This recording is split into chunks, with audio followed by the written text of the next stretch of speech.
오늘 로마서 1장 14절부터 17절까지 말씀을 통해서 복음의 빚진 자라는 제목으로 하나님 말씀을 증거하겠습니다. 이 시대는 안타깝게도 복음, 예수, 구원, 천국 이런 내용들에 대한 이해가 너무 얕고 또 풍성하지 않습니다. 그러다 보니까는 예수란 이름에 뜨거움이 없고 구원이란 말의 감격이 사라진 시대를 우리가 살고 있습니다. 이것은 결국 무엇과 연결되냐면 이런 믿음의 본질에 대한 명확함과 깊이가 없으면 결국 교회라는 공동체에 대한 자세도 약화가 되고요. 더 나아가서 세상 한복판에서 믿음의 사람으로 분명하고 명확하게 사는 일에도 실패할 수밖에 없습니다. 우리가 복음이란 말을 계속 사용하고 있습니다. 복음이란 말을 쉽게 말하면 예수가 복음이고요. 더 집약하면 예수의 십자가와 부활이 복음입니다. 복음이란 말은 쉽게 말하면 복된 소식이고 기쁜 소식입니다. 여러분, 예수님이 나를 구하러 이 땅에 오셨다는 소식이 기쁜 소식, 복된 소식이 되려면 어떠해야 될까요? 예수의 십자가와 부활이 내 인생의 복되고 기쁜 소식이 되려면 무엇이 전제되어야 할까요? 그것은 다른 것이 아니라 내가 죄인이라는 사실과 내 죄가 하나님 앞에 얼마나 심각한 것과 두려운 것이라는 것에 대한 바른 이해, 바른 깨달음이 있을 때만 예수는 복음일 수 있습니다.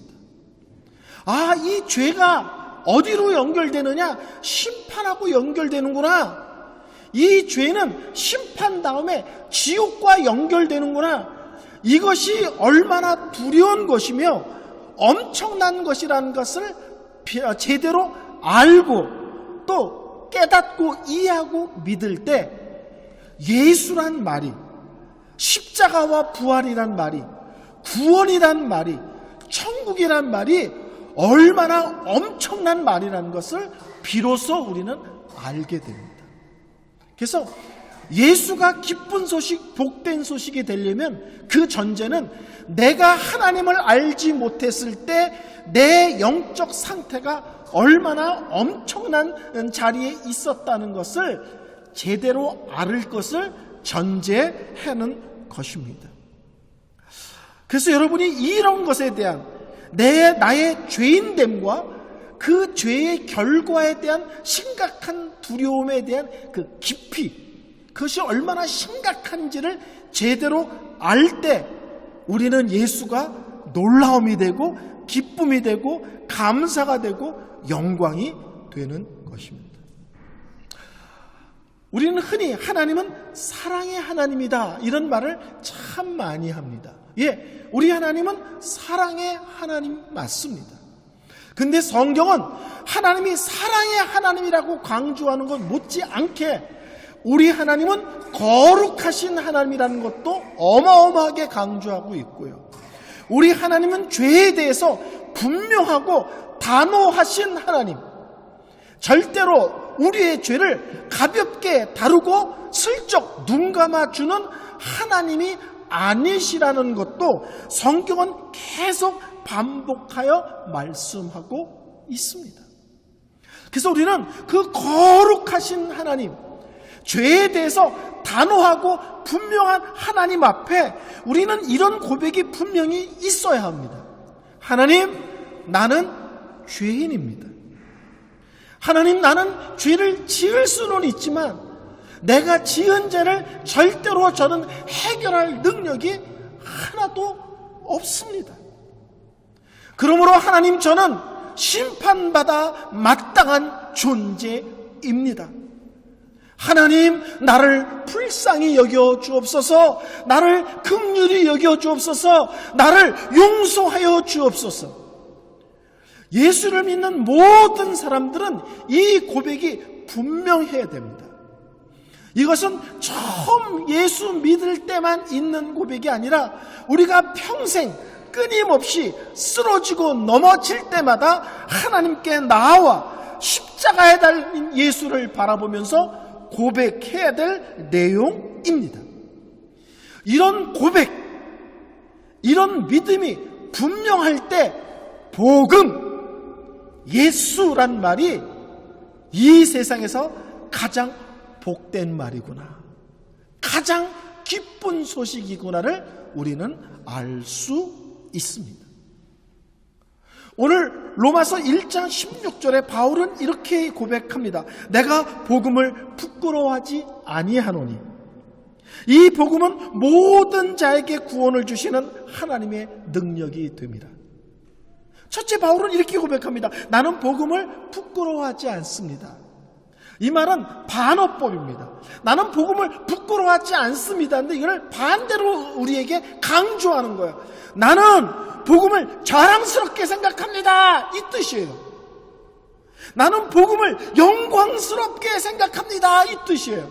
나는 그냥 수줍어서 부끄러워하지 않으면 이렇게 수줍어서 이렇게 작은 목소리로, 기어들어가는 목소리로 이렇게 남들이 들을까봐 창피해서 작게 얘기하는 것이 아니라 실제로 반대로 크게 얘기하는 표현입니다.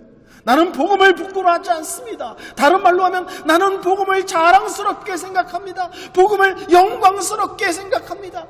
복음보다 더 귀한 것은 없다고 생각합니다. 이 고백이에요. 근데 그 이유가 뭐냐? 그 이유는 이 복음은 모든 믿는 자에게 구원을 주시는 하나님의 능력이 됩니다. 복음을 왜 부끄러워하지 않느냐면 이 복음을 통해서, 예수님을 통해서, 십자가와 부활을 통해서 하나님이 우리에게 구원을 주시는데, 그 구원을 주시는 그것이 하나님의 능력, 더 쉽게 말하면 그것이 하나님의 실력, 또 다르게 말하면 하나님만이 주실 수 있는 놀라운 선물이라는 것을 믿기 때문입니다. 이 복음은 모든 믿는 자에게 구원을 주시는 하나님의 능력입니다. 하나님만이 주실 수 있습니다. 이것은 하나님의 실력일 뿐입니다. 이것을 고백하는 것입니다. 다른 말로 하면 뭐예요? 나는 답이 없지만 하나님은 답이 있습니다. 그리고 그 답은 예수고, 그 예수를 우리에게 선물로 주신 분이 하나님이십니다. 그래서 바울은 끊임없이 구원을 하나님의 능력이라고 표현하고 하나님의 지혜라고 표현하는 거예요. 이 세상 어떤 사람도 생각해낼 수 없는 방법으로 구원을 만들어내셨다. 그런 의미에서는 복음은 하나님의 지혜고, 내 실력이 아니라 하나님의 실력으로만 가능하다는 의미에서 복음은 하나님의 능력이기도 합니다. 오늘은 505주년 종교개혁 주일입니다. 그리고 우리 교회 벽에는 놀랍게도 마틴 루터가 새겨져 있습니다. 종교개혁자들은 5가지를 강조했습니다. 오직 성경만이 우리의 믿음과 믿음의 삶에 대한 유일한 기준이고 잣대고 진리다, 이거죠. 오직 예수, 우리를 구원하실 분은 오직 예수 한 분밖에 없다. 오직 믿음, 오직 은혜, 이 둘 다는 뭐예요? 내 실력이 아니다. 그럼 마지막이 뭐냐면 오직 하나님께 영광을. 예수, 믿음, 은혜, 이 세 개가 다 내 실력이 아닌 것을 얘기하는 거거든요. 구원은 하나님의 실력인 거예요. 그래서 결론이 뭐냐면 항상 영광을 받으실 분은 하나님 홀로 한 분이십니다. 우리의 구원이 나 구원받았습니다로 끝나지 않고 나 같은 자를 구원하신 하나님의 능력, 하나님의 지혜를 찬양합니다. 나 같은 자를 구원하신 하나님 영광 받아 주옵소서. 우리의 믿음은 항상 내가 무엇이 됐다로 끝나지 않고 그 일을 이루신 하나님을 찬양하며 높이며 영광 돌리는 것이 항상 믿음의 결론입니다. 구원은요, 하나님이 시작하셨고요. 구원은요, 하나님이 책임지시고요. 구원은 하나님이 끝을 내십니다. 시작하신 분도 하나님, 책임지고 끌고 가시는 분도 하나님, 마지막 마무리를 짓는 분도 하나님이십니다. 그래서 바울은 얘기합니다. 나는 복음을 부끄러워하지 않습니다. 이 복음에는 우리를 구원하시는 하나님의 능력과 지혜가 선명하게 나타나 있기 때문입니다. 그러면서 바울은 이렇게 얘기합니다. 저는 복음의 빚진 자입니다. 그렇죠? 오늘 본문에 보면 이렇게 얘기합니다. 헬라인이나 야만인이나 지혜 있는 자나 어리석은 자에게 다 내가 빚진 자라. 쉽게 말하면 나는 하나님을 알지 못하는 모든 사람에게 복음의 빚진 자 의식을 갖고 살아갑니다. 여러분, 정말 우리가 하나님을 만났다면, 우리가 정말 하나님의 은혜와 사랑을 깊이 체험한 사람들의 특징은 뭐냐면 하나님 자랑하고 싶어서 입이 근질근질하는 거예요. 이런 말 들어보셨죠? 사람이 사랑에 빠지면 속일 수가 없어요. 눈빛이 달라지고요, 얼굴 표정이 달라지고요, 말하는 게 달라져요. 그래서 우리나라 노래에 이런 노래가 있잖아요. 사랑을 하면은 이뻐져요. 그런 노래가 있잖아요. 뭐예요? 사랑하니까 사람이 벌써 달라졌다는 거거든요. 정말 하나님을 만나고 정말 하나님의 은혜와 사랑을 체험하면 우리는요, 좋은 일이 있으면 절대 입이 가만히 있지 않습니다. 근질근질해가지고 자랑하고 싶거든요. 제가 3년 만에 미국 갔습니다. 미국 간 다음 날 한국에 지금 미국에서 날리는 야구 선수가 있는데 그 야구 선수 경기를 보러 갔어요. 그리고 사진을 찍어서 우리 어르신들의 단톡방에 올렸습니다. 뭐예요? 자랑하고 싶은 거예요. 우리 아들 잘생겼다, 우리 며느리 이쁘다도 자랑하지만 저 잘 놀고 있습니다, 자랑하는 거죠. 사람은 자랑하죠. 입이 근질근질해서 못 삽니다. 여러분 스스로를 돌아보세요. 내가 하나님의 은혜를 깊이 체험하는 결과 내 입에서 사람들과 얘기할 때 하나님에 대한 얘기가 많아지고 있는가? 하나님에 대한 자랑이 많아지고 있는가? 내가 받은 사랑과 은혜와 믿음의 놀라움에 대한 고백이 풍성해지고 있는가? 그리고 하나님을 알지 못하는 내 주위에 있는 사람들에게 예수 믿으세요, 당신도 이런 복된 자리에 나와 함께 거하기를 원합니다 하는 이런 것들이 있는지 없는지를 한번 점검해 보시기를 바랍니다. 바울이 나는 복음의 빚진 자라고 말할 때 그것은 나는 억지로 할 수 없어서 주위에 있는 사람들에게 예수 믿으라고 얘기합니다, 이런 뜻 아닙니다. 내가 받은 구원과 내가 받은 예수가 너무 놀랍고 귀해서 소개하는 거고요, 자랑하는 거고요, 그 길을 함께 가자고 권하는 것입니다. 우리는 사랑하는 사람과 좋은 것을 나누고 싶은 마음이 있으시죠? 아닌가요? 제가 미국에서 목회할 때 제가 속한 노회의 지역이 하와이를 포함했습니다. 한 번은 노회를 하와이에서 했어요. 첫날 밤 자고 아침 일찍 스타벅스에 가서 커피를 딱 들고 와이키키 해변에 제가 옆에 딱 그림처럼 서 있어요. 내가 봐도 내가 너무 멋있는 거예요. 와이키키 해변에서 스타벅스 커피를 딱 들고 서 있는 내 모습이 너무 멋있는 거예요. 근데 갑자기 제 마음에 무슨 생각이 들었냐면 우리 교회 어르신들 중에서 젊은 사람들은 기회가 많지만 연세 많으신 어르신 중에서 한 번도 하와이 못 오신 분들이 계실 텐데 이 생각이 들었어요.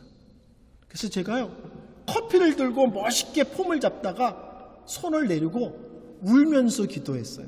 하나님, 우리 교회 어르신들 데리고 하와이 구경 오게 해주세요. 그리고 그 다음 해 제가 효도 관광을 어른들을 하와이로 모시고 왔습니다. 참 괜찮은 목사죠? 사랑하면 사랑하는 사람과 맛있는 것을 함께 먹고 싶고 좋은 데를 같이 가고 싶죠. 목사는 가족이 생각나기도 하지만 그런 데를 가면 성도들이 또 생각나죠.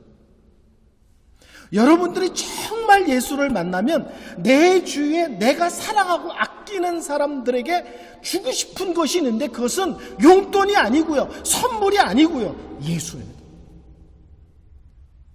이 놀라운 예수를 내가 사랑하는 이 사람도 알았으면, 믿었으면, 이 복된 믿음의 길을 같이 걸었으면 하는 간절함이 있다는 거예요.